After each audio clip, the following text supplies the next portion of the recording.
Good evening সবাইকে। আশা করি সকলে খুব ভালো আছো। আজকে তোমাদের সাহিত্য মেলা থেকে বা তোমাদের বাংলা বই থেকে তার তৃতীয় পাঠের অন্তর্গত 12 নম্বর অধ্যায়টি নিয়ে আমি হাজির হয়েছি। আমাদের আলোচ্য বিষয়ে যাওয়ার আগে আমরা আগে একটু গল্প করি, কেমন? আচ্ছা, তোমাদের কোনো পোষ্য প্রাণী আছে? আমরা অনেকেই কুকুর, বিড়াল বা নানা জাতের পাখি, নানা জাতের মাছ অ্যাকুরিয়ামে করে আমরা রাখি নিজেদের কাছে বা পুষি আমরা, তাই না? তো তোমাদের এরকম কোনো পোষ্য প্রাণী থাকলে, তোমরা এমন কোনো প্রাণীদেরকে পুষে থাকলে বলো দেখি, আমি শুনি। বাহ, হ্যাঁ, আমার নিজেরও একটা পোষা বিড়াল আছে। হুম। তো তোমাদের পোষা প্রাণী যারা, বা বিড়াল কুকুর হোক বা পাখি হোক বা খরগোশ হোক, তাদের নিশ্চয়ই তোমরা কোনো নামকরণ করেছো, তাই না? হ্যাঁ, অবশ্যই। আমরা কোনো প্রাণীদেরকে পুষলে তাদেরকে তো আমরা একটা সদস্য, পরিবারের সদস্য হিসাবে মনে করি, এবং তাদেরকে আমরা অনেক ভালোবাসা, আদর, যত্ন দিয়ে তাদেরকে বড় করে তুলি, তাই না? তো তাদেরকে আমরা নামকরণও করে থাকি। হ্যাঁ, হ্যাঁ। আচ্ছা, এই যে পোষা প্রাণী যাদেরকে আমরা পুষে থাকি, তাদের সঙ্গে আমাদের আমাদের সম্পর্কটা কেমন হয়, আমাদের বন্ডিংটা কেমন হয়? আচ্ছা, তোমরাই বলো, তোমাদের যাদের কোনো পোষা প্রাণী রয়েছে তাদের সাথে তোমাদের সম্পর্ক কেমন? হুম। তাদের সাথে আমাদের ধীরে ধীরে একটা বন্ধুত্বের সম্পর্ক গড়ে ওঠে, তাই না? যে এমনকি তাদের যদি কোনো আঘাত লাগে, কোনো কেটে যায়, তারা কষ্ট পেলে আমাদের কষ্ট লাগে, তাই না? হ্যাঁ, তাদেরকে আমরা আহ, অনেক ভালোবাসি, অনেক যত্ন সহকারে তাদেরকে বড় করি, এবং তারা আমাদেরকে মনও ভালো রাখে। তাদের মধ্যে দিয়ে আমরা আমাদের খুশি খুঁজে পাই, আমাদের আনন্দ আমরা খুঁজে পাই তাদের মধ্যে দিয়ে, তাই না? হুম। তো আচ্ছা, তোমরা চড়ুই পাখি দেখেছো? বা, তো আমাদের যে আলোচ্য অংশ বা যেটা আমরা পড়বো, সেটা একটি কবিতা। তো এইরকম একটা পোষা প্রাণী বা পোষা না বললেই চলে, এক প্রকার সেরকম কিছুটা। তো আমরা যেরকম পোষা প্রাণীরা কি, তাদের সঙ্গে আমাদের একটা যোগাযোগ থাকে। তাদেরকে আমরা স্নান করিয়ে দিই, তাদেরকে আমরা খাইয়ে দিই। আমাদের আলোচ্য কবিতাটিতে একটা এরকম একটা চড়ুই পাখির নিয়ে কাহিনী রয়েছে। আহ তো সেখানে যে চড়ুই পাখিটি সেই রকম পোষ্য নয়, সেই রকম একটা যোগাযোগ নেই, কিন্তু তবুও এই চড়ুই পাখিটির সাথে আহ কথকের বা কবির একটা নিবিড় যোগাযোগ রয়েছে, কোনটা বলা চলে। হ্যাঁ। তো আমাদের আজকের আলোচ্য কবিতাটি হলো কবি তারাপদ রায়ের লেখা একটি চড়ুই পাখি। হুম। তো আমরা আহ এই কবিতার বিষয়ে একটু জেনে নেব। যেমন কবিতার নাম বললাম যে একটি চড়ুই পাখি, ঠিক তেমনি এই কবিতাটির প্রধান কেন্দ্রবিন্দু এই চড়ুই পাখিটি।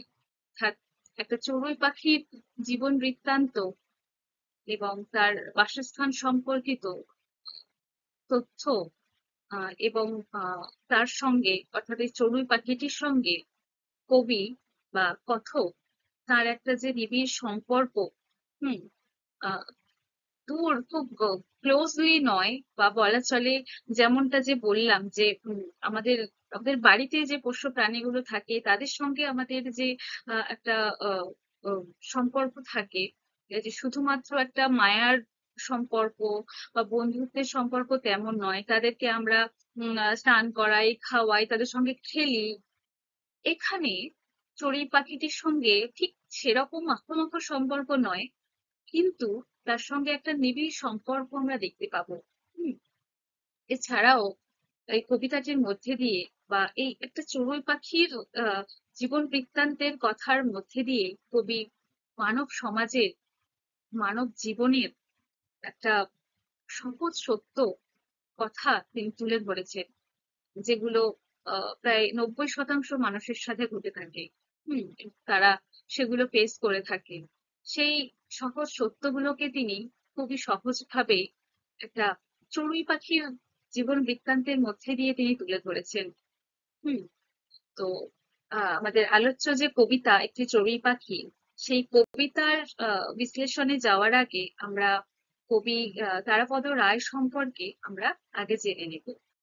আমাদের পাঠ্য বইতে যে সমস্ত কবিতা গল্প থাকে, সেগুলো যেমন পড়া জরুরি, তেমনি তার যারা লিখছেন কবি বা লেখক, তাদের সম্পর্কেও আমাদের একটু আধটু জানা প্রয়োজন। হ্যাঁ, যাই হোক, তো এই তারাপদ রায় ছিলেন একজন বাঙালি রম্য রচনাকার এবং একজন বিশিষ্ট কবি, যার জন্ম হয় 1936 খ্রিস্টাব্দের 17ই নভেম্বর বাংলাদেশের টাঙ্গাইলে, যেটা বাংলাদেশ।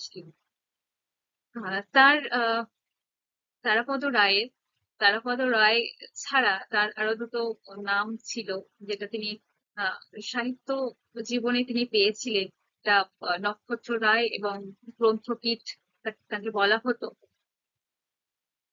যাই হোক, এই তারাপদ রায় তিনি বাংলাদেশের বিন্দুবাসিনী উচ্চ ইংরেজি স্কুলে, সেখানে তিনি ম্যাট্রিকুলেশন পাশ করেন এবং সেখান থেকে তিনি কলকাতায় আসেন কলেজে পড়ার জন্য। কলকাতায় ওই যে সেন্ট্রাল কলকাতা কলেজ, যেটা বর্তমানে মাওলানা আজাদ কলেজ, সেখান থেকে তিনি অর্থনীতি বিভাগে পড়াশোনা করেছেন বা অর্থনীতি নিয়ে পড়াশোনা করেছেন এবং অর্থনীতিতে তিনি গ্রাজুয়েশন করেছেন। এরপর উত্তর চব্বিশ পরগনার হাবড়ার একটা স্কুলে তিনি শিক্ষকতা করেছেন। তেমনি তিনি অনেক মানে অসংখ্য ছোট গল্প, প্রবন্ধ এবং কবিতাও লিখেছে। হ্যাঁ, যার কারণেই তিনি এতটা জনপ্রিয় এবং আহ, বিশিষ্ট হয়ে উঠেছেন।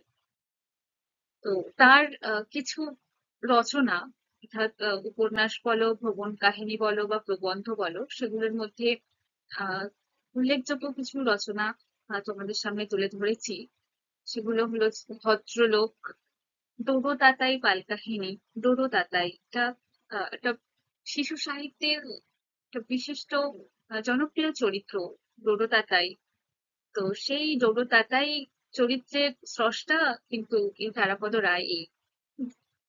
এছাড়া বালিশ এবং কাণ্ডজ্ঞান, বিদ্যা বুদ্ধি, স্বনির্বাচিত তারাপদ রায়। এছাড়া আর তার একটা বিখ্যাত বা জনপ্রিয় উপন্যাস ছিল, সেটা হলো চড়াবাড়ি পড়াবাড়ি বলে। হুম, প্রভৃতি। এছাড়া তিনি অসংখ্য কবিতাও লিখেছিলেন। তো তার মধ্যে তার বিশিষ্ট উল্লেখযোগ্য কিছু কবিতা সংকলন পেয়েছি, যেগুলো তার মধ্যে প্রথম হলো তোমার প্রতিমা।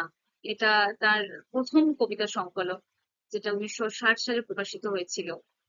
এছাড়াও আছে কোথায় যাচ্ছেন তারাপদ বাবু, পাতা ও পাখির আলোচনা, দারিদ্র্য রেখা, নীল দিগন্তে এখনো ম্যাজিক, জলের মতো কবিতা, দিন আনি দিন খাই, দুর্ভিক্ষর কবিতা। এরকম অসংখ্য কবিতা তিনি লিখেছেন। বাংলাদেশে আহ থাকাকালীন সেই সময়কার স্মৃতি মনে করে তিনি অনেক কবিতা তিনি রচনা করেছেন। হুম, তো তার গোটা সাহিত্য জীবনের তিনি কিছু পুরস্কারও প্রাপ্তি করেছিলেন বা পুরস্কার লাভ করেছিলেন। সেগুলোর মধ্যে হলো শিরোমণি পুরস্কার ও কথা পুরস্কার, যেটা তিনি 1995 সালে পেয়েছিলেন। তো এই তারাপদ রায়ের লেখনীর একটা প্রধান বৈশিষ্ট্য রয়েছে যে অনেক গুরুগম্ভীর বিষয় তিনি খুব হালকা মেজাজে তার লেখার মধ্যে দিয়ে ফুটিয়ে তুলতেন। হ্যাঁ, তো যাই হোক, এরকম একজন বিশিষ্ট কবি, একাধারে রম্য রচনাকার বা রস রচনাকার বলা যায়, যার মৃত্যু হয়েছিল 2007 খ্রিস্টাব্দে 25শে অগস্ট। হুম। তো এরপর এবার আমরা আলোচ্য যে অংশ বা আলোচ্য আমাদের পাঠ্যাংশ, যে কবিতা তারাপদ রায়ের লেখা একটি চড়ুই পাখি, সেই কবিতাটা নিয়ে এবার আমরা ব্যাখ্যা বিশ্লেষণ করে বুঝবো। তো এবার মূল পাঠ্য, যেটা কবিতাতে, দেখো, চতুর চড়ুই এক ঘুরে ফিরে আমার ঘরেই বাসা বাঁধে, অন্ধকার ঠোঁটে নিয়ে সন্ধ্যা ফেরে যেই সেও ফেরে, এ বাড়ির খড়কুটো ও বাড়ির ধান ছড়ায় শব্দের টুকরো, ঘর জুড়ে কিচিমিচি গান, কখনো সে কাছাকাছি কৌতূহলী দুই চোখ মেলে অবাক দৃষ্টিতে দেখে, হয়তো ভাবে লোকটা চলে গেলে এই ঘর, জানলা, দোর, টেবিলে ফুলদানি, বই খাতা এসব আমারই হবে, আমাকেই দেবেন বিধাতা। এটা কবিতাটির প্রথম স্তবক। আমরা দেখতেই পাচ্ছি যে এই স্তবকটি সম্পূর্ণটা একটা চড়ুই পাখির চোখ দিয়ে দেখানো, বা একটা চড়ুই পাখির ভাবনা দিয়ে শুরু হয়েছে, তাই না? তো কবিতাটিতে যেমন আমরা চড়ুই পাখির ভাবনা দেখবো, তেমনি আরো একজনের ভাবনা দেখবো, যেটা হলো কথক বা কবির যে চিন্তা ভাবনা, সেটাও আমরা দেখব। তো প্রথম স্তবক যেটি, সেটা দেখছি আমরা যে একটা চড়ুই পাখির চোখ দিয়ে দেখা বা চড়ুই পাখির মনের ভাবনাটা ফুটে উঠেছে। হুম। তো কি বলছে? চতুর চড়ুই এক ঘুরে ফিরে আমার ঘরেই বাসা বাঁধে। যে একটি চতুর মানে কি? চতুর মানে চালাক, তাই তো? তো একটা চালাক চড়ুই পাখি ঘুরে ফিরে কথকের ঘরেই বাসা বাঁধে। হুম। এখানে এই চড়ুই পাখিটিকে দেখো চতুর বলা হচ্ছে বা চালাক বলা হচ্ছে। হুম। তারও বিশিষ্ট কারণ রয়েছে। কবির যেটা মনে হয়, হুম, যে দেখো, ঘর করা যে সহজ নয়, অর্থাৎ তার নিজের বাসা বাঁধা যে কঠিন, কষ্ট করতে হয়, যে এতটা সহজ নয়, সেটা এই চড়ুই পাখিটি বুঝতে পেরেছে।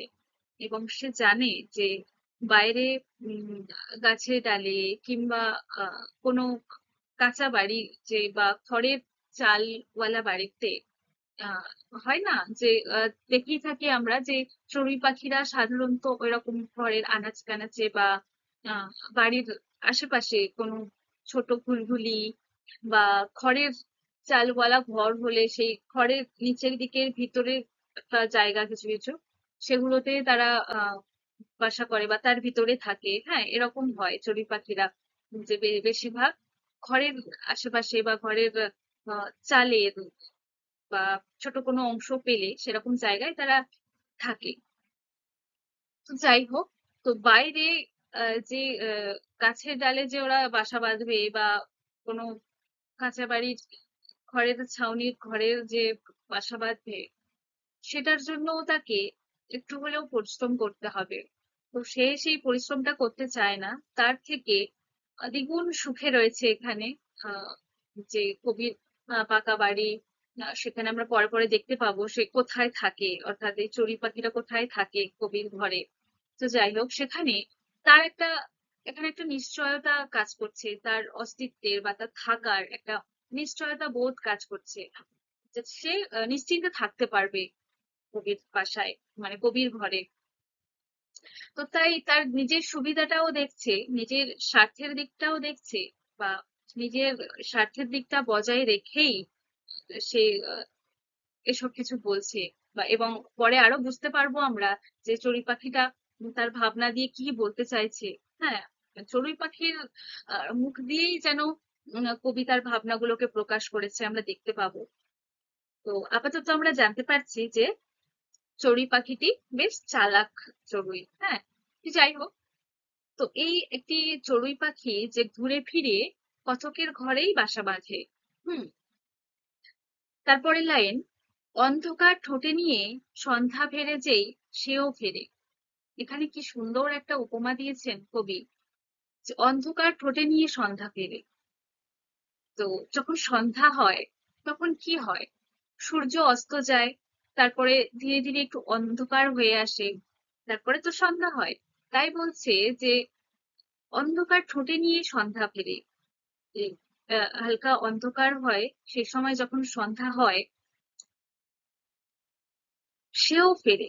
সে বলতে চড়ুই পাখিটির কথা বলা হয়েছে, যে যখন অন্ধকার হয়ে আসে এবং সন্ধ্যা যখন হয়ে যায়, সেই সময় সন্ধ্যা হওয়ার সাথে সাথে চড়ুই পাখিটিও তার বাসায় ফেরে, অর্থাৎ কবির বাসায় ফেরে। এ বাড়ির খড়কুটো ও বাড়ির ধান ছড়ায় শব্দের টুকরো, ঘর জুড়ে কিচিমিচি গান। এখানে এই যে কথাগুলো, যে এই বাড়ির খড়কুটো ও বাড়ির ধান, এগুলো কবির ভাবনা, মানে কবির চোখে দেখা বা কবি দেখছেন, সেটা প্রকাশ করছেন আর কি। যে আহ, চড়ুই পাখিটি কি করে, কখন ফেরে, তার জীবন বৃত্তান্তের কথা এখানে কবি তুলে ধরেছেন। যে এ বাড়ির খড়কুটো ও বাড়ির ধান, পাখিরা কি হয়, পাখিরা তো মানে বন্ধনহীন, তাই না? ওরা যেখানে খুশি উড়ে যেতে পারে, যেখান থেকে খুশি খাবার সংগ্রহ করে, খড়কুটো নিয়ে আসে, তাই না?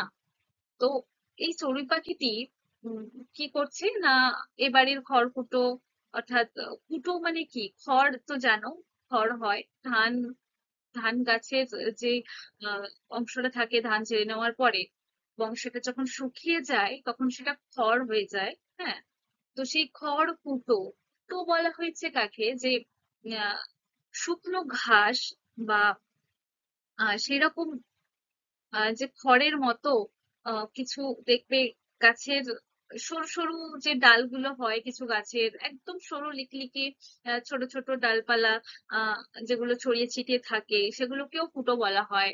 বা খড়ের অংশ যেগুলো পড়ে থাকে, শুকনো ঘাস, এগুলোকে কুটো বলা হয়। তাই জন্য এখানে খড় কুটো দুটো একসঙ্গেই বলা হয়েছে। যাই হোক, তো এবাড়ির খড়কুটো ও বাড়ির ধান, যে কিছু বাড়ি থেকে সে খড়কুটো নিয়ে আসে, কিছু বাড়ি থেকে সে ধান নিয়ে আসে সে খাবার জন্য।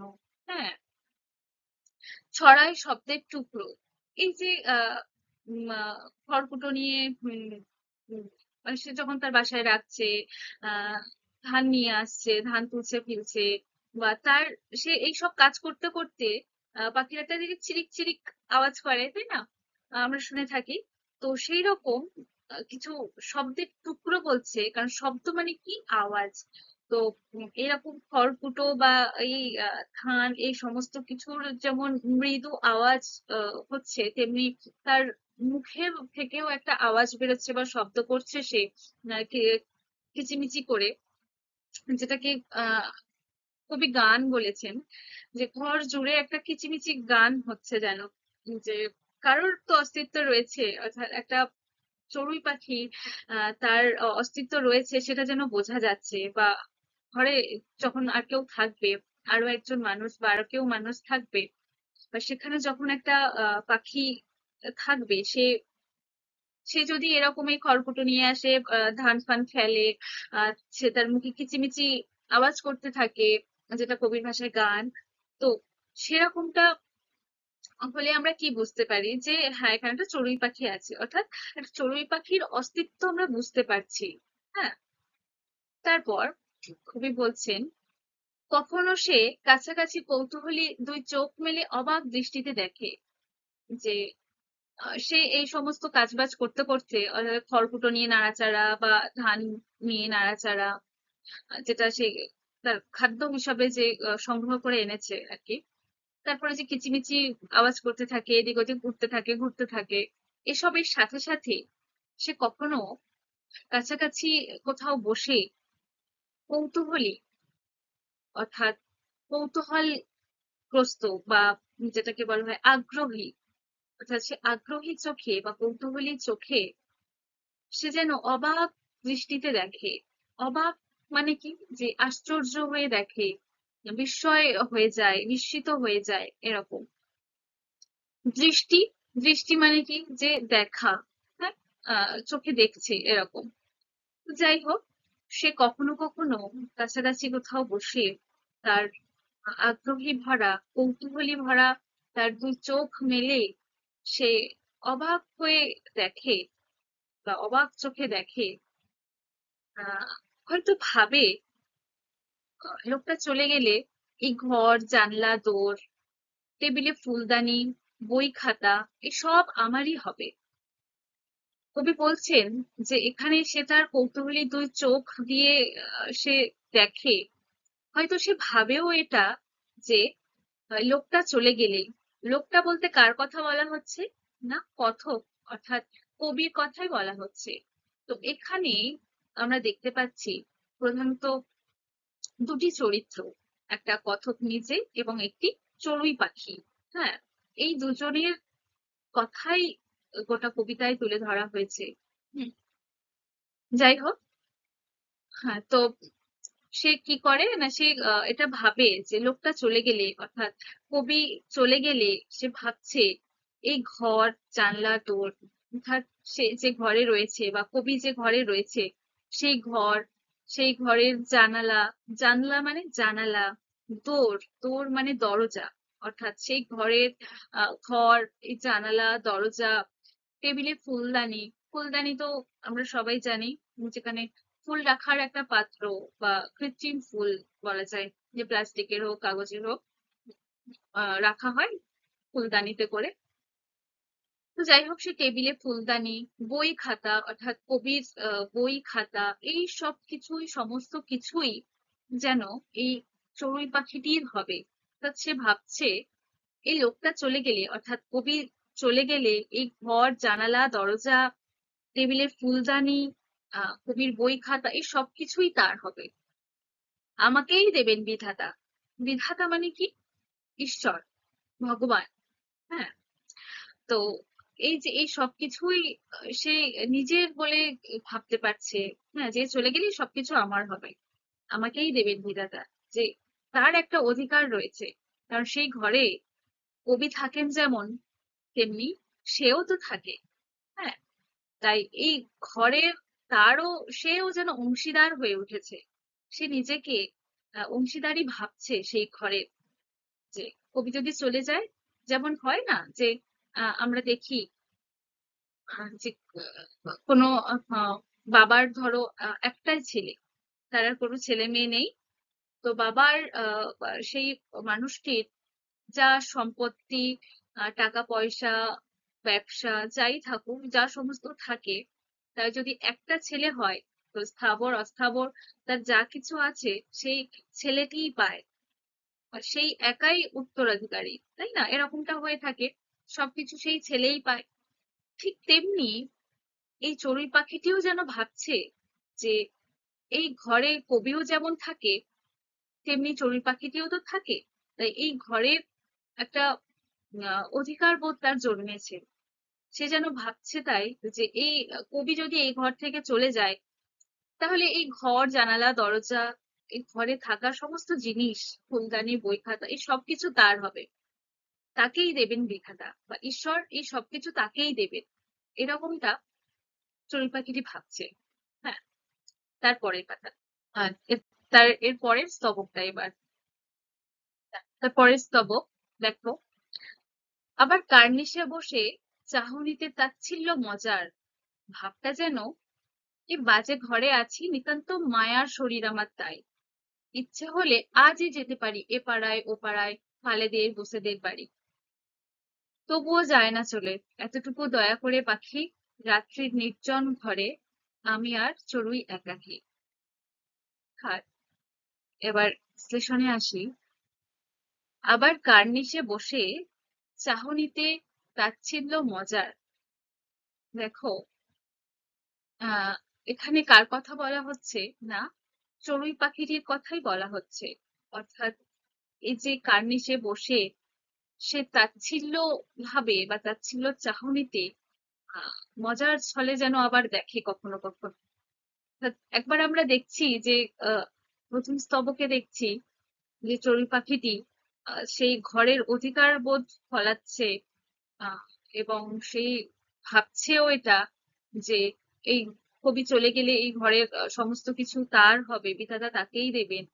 আবার তার আরেক রকম ভাবনা ফুটে উঠছে, যে সে ভাবছে যে আবার অর্থাৎ কার্নিশে বসে সে তাচ্ছিল্য মজার চোখেও দেখছে কবিকে। আচ্ছা, আগে বলি, কার্নিশ মানে কি বলতো? যে ছাদ বা দেয়াল, ঘরের ছাদ বা দেয়ালের সঙ্গে আহ যুক্ত হয়ে যে অংশটা বাইরে একটু বেরিয়ে থাকে, তা ছাদ থাকে, এবং তার নিচে বা দেয়ালের সঙ্গে যে অংশটা একটু বাইরের দিকে বেরিয়ে থাকে, সেই অংশটাকে বলা হয় কার্নিশ। হ্যাঁ। চাহনি, চাহনি মানে কি? দৃষ্টি বা দেখা, দেখছে। তাচ্ছিল্য, তাচ্ছিল্য মানে কি? যে অবজ্ঞা ভরে দেখছে। হুম। মজা মানে কি? মজা মানে তো জানোই, আনন্দ। যাই হোক, তো পাখিটি, মানে চড়ুই পাখিটি ঘরের সেই কার্নিশে বসে তাচ্ছিল্য, মজার চোখে যেন কবিকে দেখছে, বা অবজ্ঞা ভরে আহ সে আনন্দ সহকারে, মানে অবজ্ঞা আনন্দ মিশ্রিত একটা ভাব মানে ফুটে উঠছে।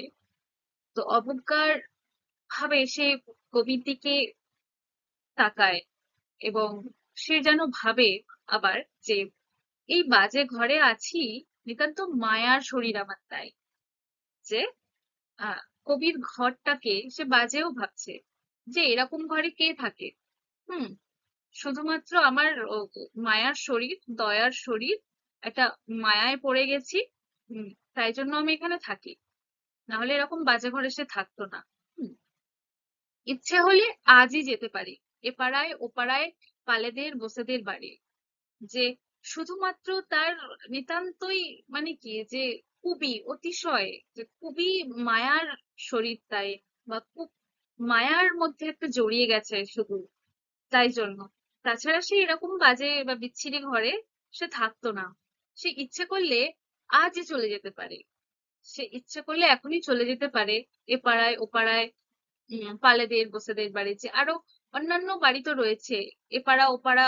ওরা ওরা তো বন্ধনহীন, একটু আগেই বললাম যে ওদের তো কেউ আটকে রাখতে পারে না, ধরে রাখতে পারবে না।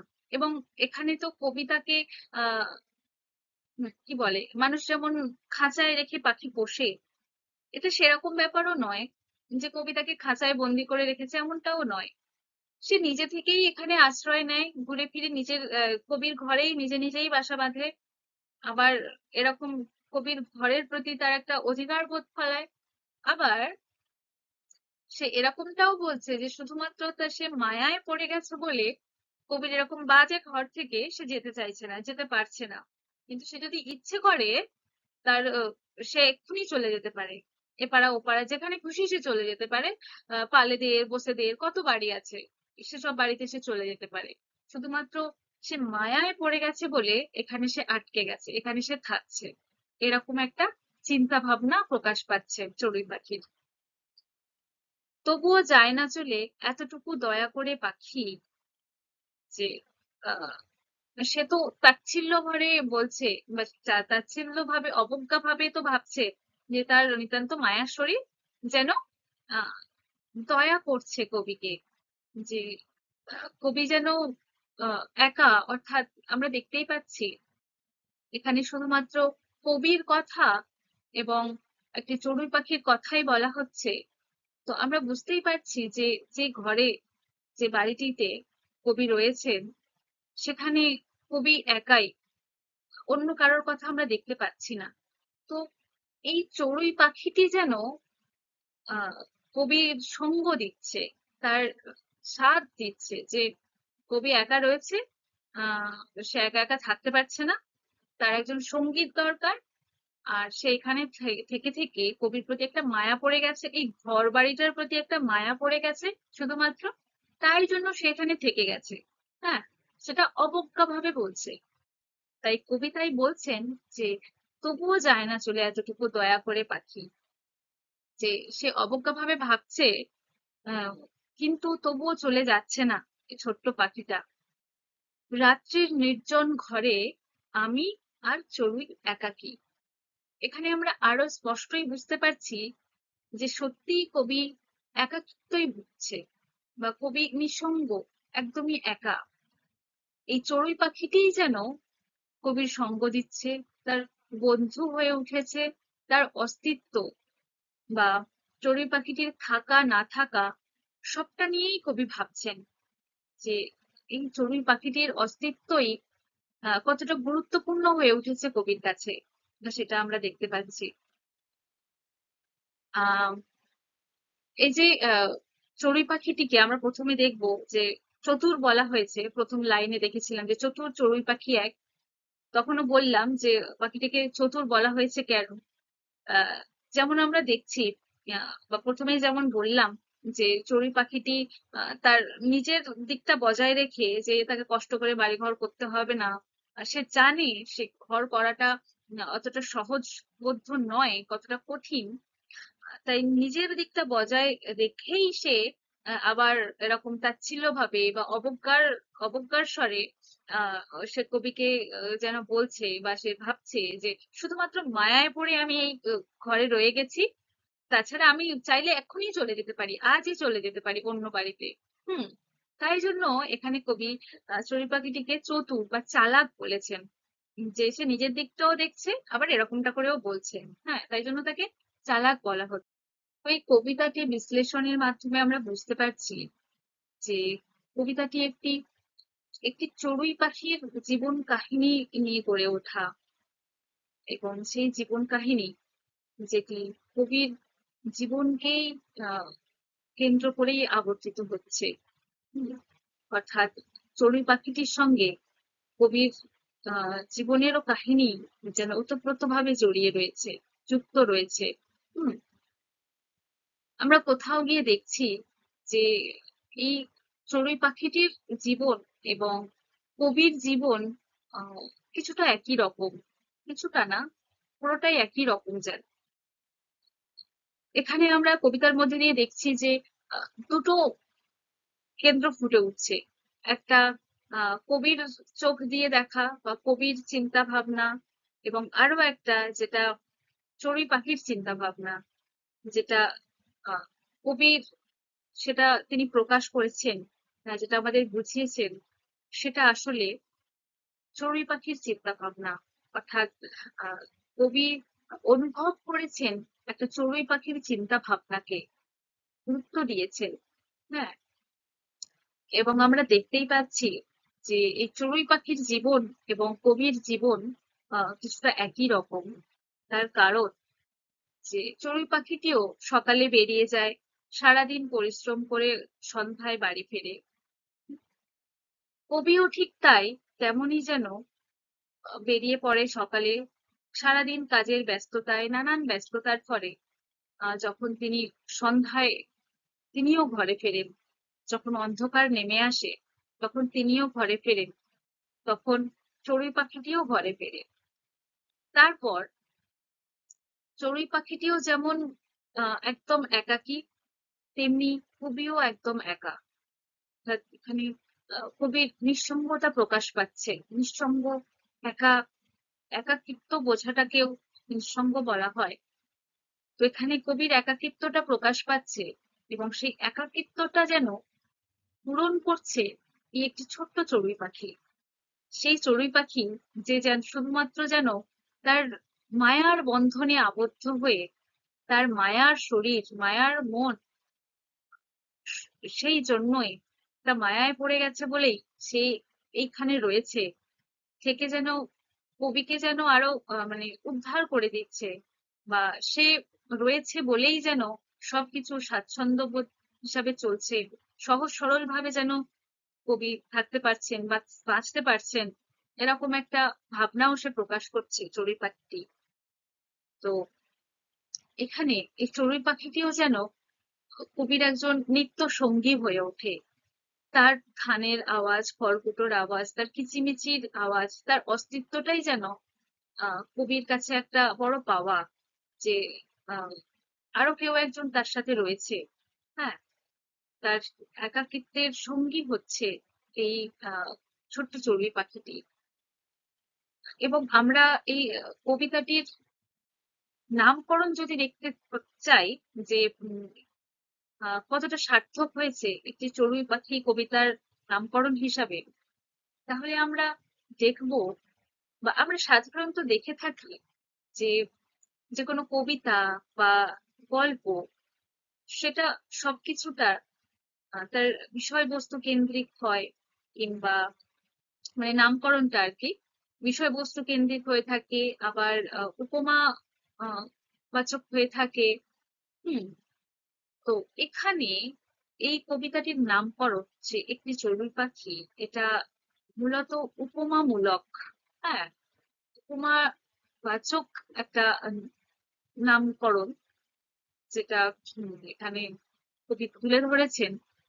কারণ আমরা দেখতে পাচ্ছি গোটা কবিতার মধ্যে যে একটা চড়ুই পাখি ঠিক কতটা গুরুত্বপূর্ণ হয়ে উঠেছে, ঠিক কিভাবে একটা মানুষের জীবনের সঙ্গে যুক্ত হতে পারে, বা আহ, কবির কবির সঙ্গে ওতপ্রোতভাবে জড়িয়ে গেছে, এটা মায়ায় আটকে গেছে, মায়ার বন্ধনে আবদ্ধ হয়ে গেছে।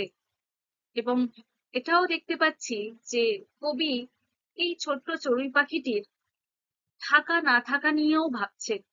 হ্যাঁ, তার সমস্ত চিন্তা ভাবনা, চড়ুই পাখির সমস্ত চিন্তা ভাবনা তিনি অনুভব করতে পারছেন।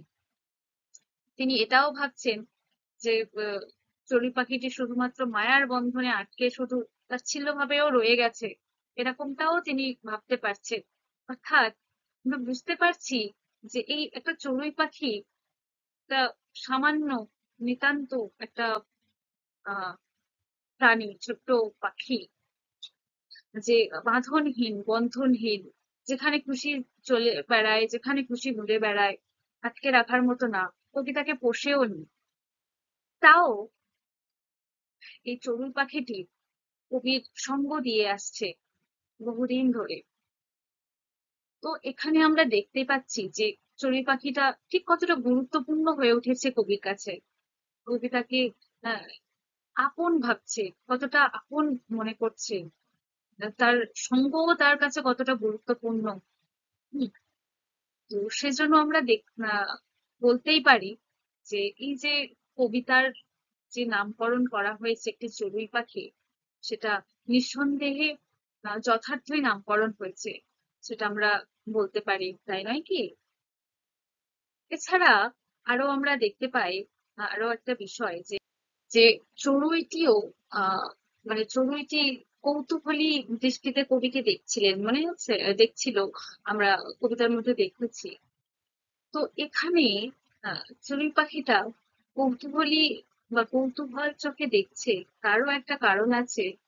যে পাখিরা, এই যে বললাম যে বাঁধনহীন, যেখানে সেখানে উড়ে বেড়ায়, তো ওরা কি প্রত্যেক দিন পৃথিবীটাকে যেন নতুন করে দেখে, চতুর্দিকে ঘুরে ফিরে দেখে, এবং ঘরে ফিরে বাসায় ফিরে ফিরে আসার পর প্রত্যেক দিন মানে একই একঘেয়ে জিনিস দেখে।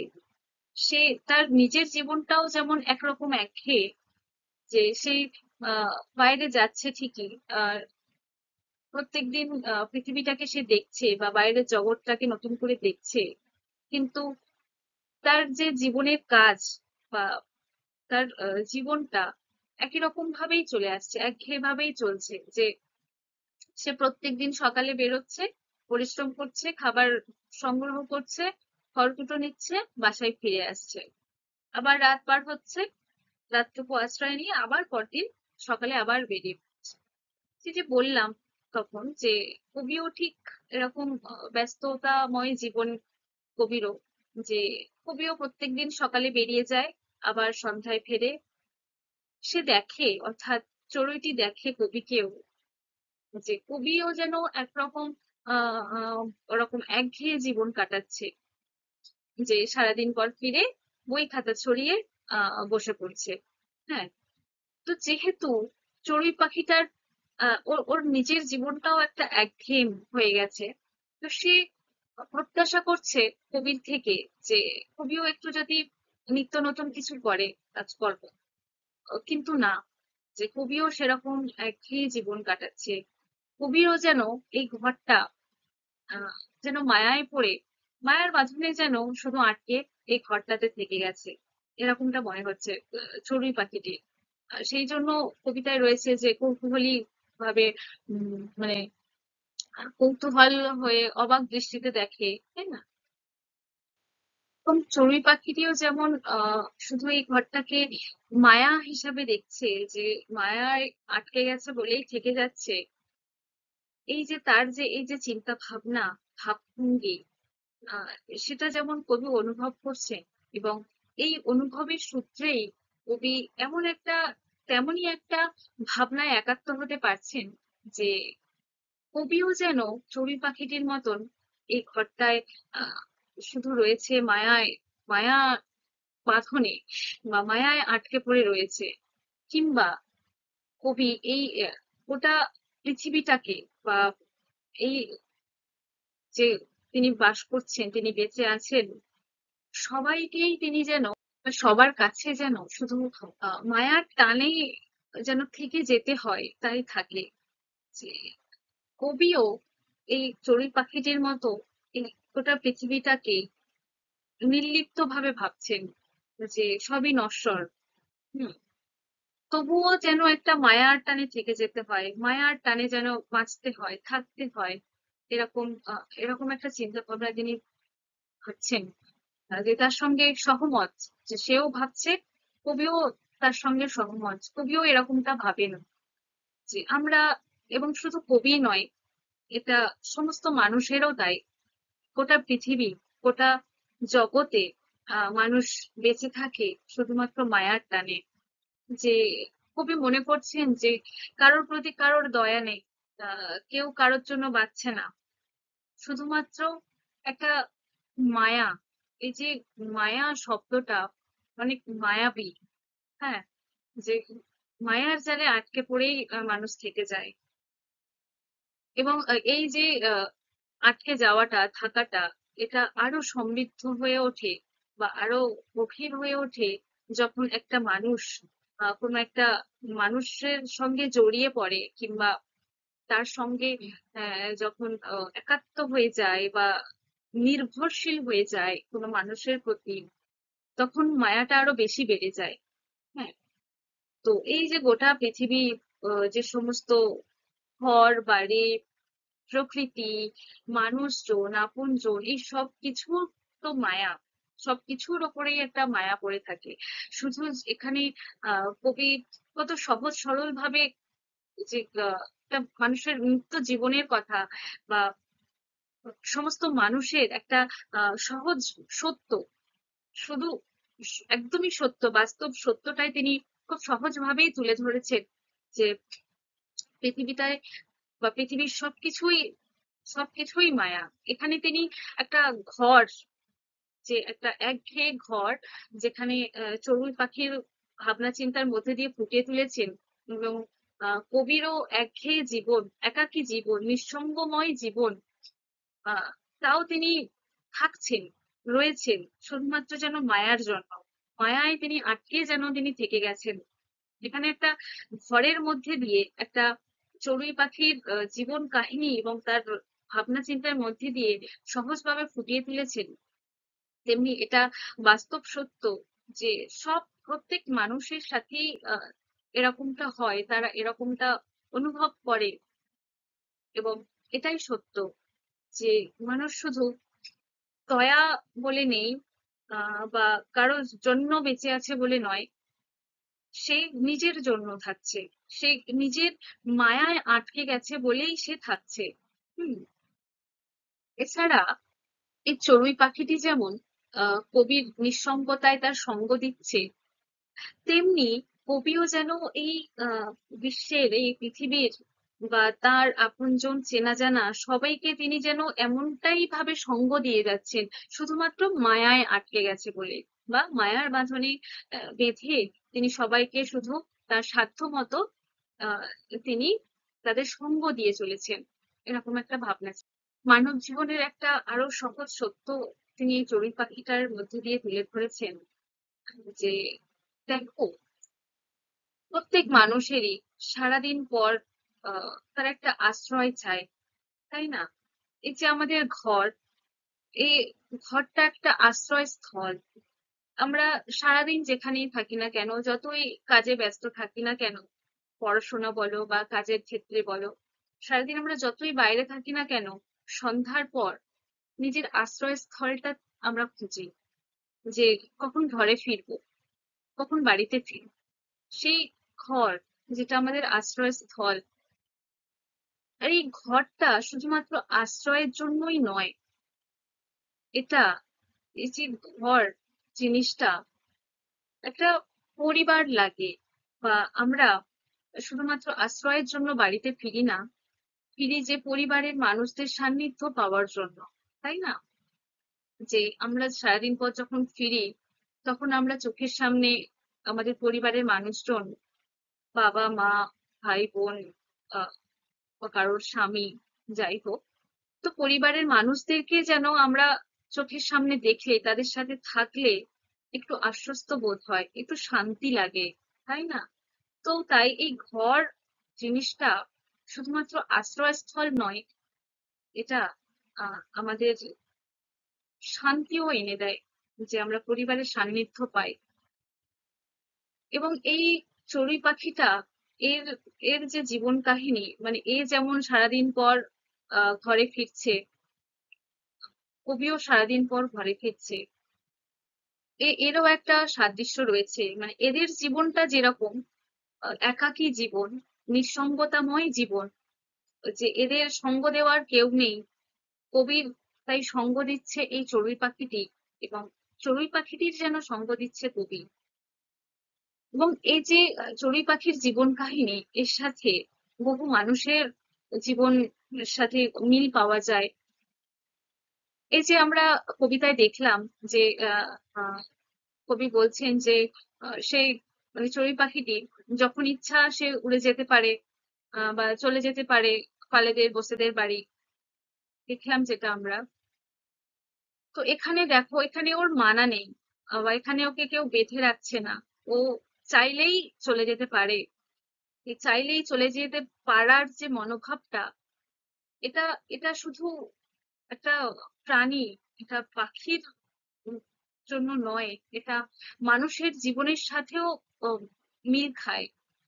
আমরা দেখে থাকি যে আহ, আধুনিক সমাজে আহ, কিছু মানুষ শুধুমাত্র আধুনিক স্রোতে ভেসে, আহ, বা তার নিজের জীবনটাকে আলাদাভাবে সম্পন্ন করার জন্য সে নিজেকে আলাদা করে নেয়, কিংবা আধুনিক স্রোতে ভেসে যায়, এবং পরে সেই যে তার পরিণতিটা বা পরিসমাপ্তিটা বেশ দুঃখজনকই হয়। কারণ কেউ ইচ্ছে করে করে, কিংবা কেউ আহ বাধ্য হয়ে তাকে এরকম পরিস্থিতিতে বা এরকম পরিস্থিতির শিকার হতে হয়। তার ফলে তাকে একা হয়ে যেতে হয়, তার নিঃসঙ্গতায় তাকে দিন পার করতে হয়, রাত পার করতে হয়। এবং আমরা দেখে থাকি যে সারাদিন নানান কাজে ব্যস্ত থাকলেও, সারাদিনের ব্যস্ততাটার অতটা কিছু না মনে হলেও, রাত রাতের সঙ্গে সঙ্গে আমাদের একাকিত্বটাও গভীর হয়, যে নিঃসঙ্গতাটা আমরা বেশি করে অনুভব করি। তো এখানে সেই একাকিত্বটা একটা, মানে এখানে কবির যে জীবন, মানে আলোচ্য কবিতায় ফুটে উঠেছে যে কাহিনীটা, যে কবির যে নিঃসঙ্গ জীবন, তার সঙ্গে আমাদের গোটা মানব জীবনে, মানে সব সব মানুষদের, 90% মানুষের জীবনের সঙ্গেই মিল খায়। বা যারা ওই যে আধুনিক স্রোতে ভেসে, কিংবা নিজের জীবনকে সম্পন্ন করতে যারা উম চলে যায় বা একা থাকে, সেই তাদের একাকিত্বটা এখানে প্রকাশ পাচ্ছে। এবং এই যে চড়ুই পাখিটির যখন ইচ্ছা চলে যাওয়ার এই যে ব্যাপারটা, এটা দেখবে এই আজকালকার যে আধুনিকতার যুগে বা আধুনিক সমাজে কিছু মানুষ রয়েছে, যার পুরানো ঐতিহ্য, সংস্কৃতি, এগুলোর পরোয়া করে না বা সম্ভ্রম রাখে না, করে না। সেই দিকটাও এখানে ফুটে উঠেছে একটা চড়ুই পাখির জীবন কাহিনীর মধ্যে দিয়ে, তার চিন্তা ভাবনার মধ্যে দিয়ে।